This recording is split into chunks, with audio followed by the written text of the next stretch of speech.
هذه المرثية للأخ أحمد عبد الرب الهشامي أبو محمد، أحد ضحايا الحرب في اليمن، والذي فقد من خلالها 2 من أبنائه وإصابته إصابة بالغة.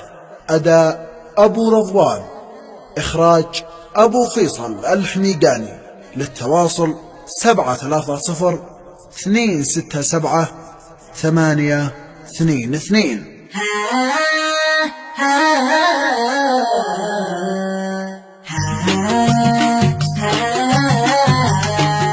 قال الفتى ابو محمد يا غبني على من اشكي همومي يوم انا مغبون، ادعي بصوتي ولا مخلوق يسمعني، ولا طريح القعده بالحزن مدفون، ومحمد ابني رحل عني وفارقني، واصبح محمد عن امه والابو مدحون، صرت الضحيه بهذا الحرب والمعني، ودقوا بالبيت لا فوقي وهو مسكون.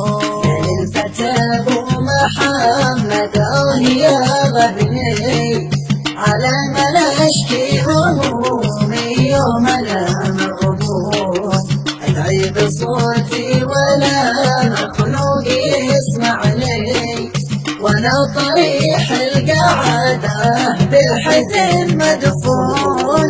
جيت لي قذيفه مع المغرب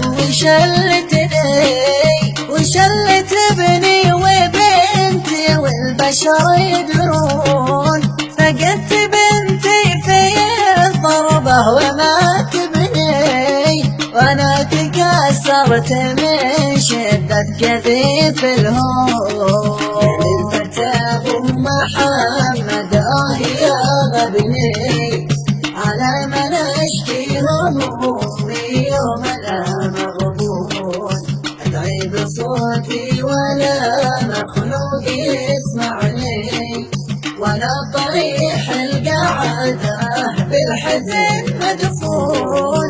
ل19 ونشكي من وجع بطني، عاد الشظايا في الرئات والقلون، والحال يرثاله اللي كان يكرهني، لو شاف شاروني ما ساتي بكى شارون. الفتى ابو محمد يا غبني على من اشكي همومي يوم انا مغبون، ادعي بصوتي ولا مخلوق يسمعني، ولا طريح القعده بالحزن مدفون.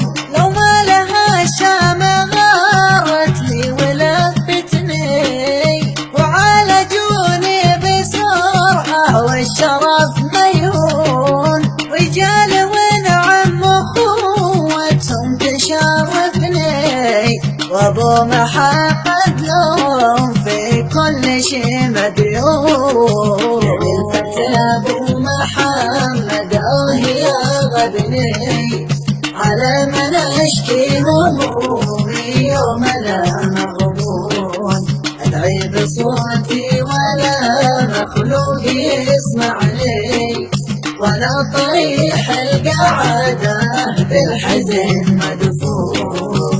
نعم الرجال الذين خيبوا ظني، ضحوا معي بدماغ الألف والمليون، يالله يا سامع الشكوى تعوضني، وارجوك يا رب ساعدني وكل عون، ولا تولي علي ديباي باغي، يا رب تعني عيونه واجعلها مجنون، والختم صلوا على من ذكرها سعى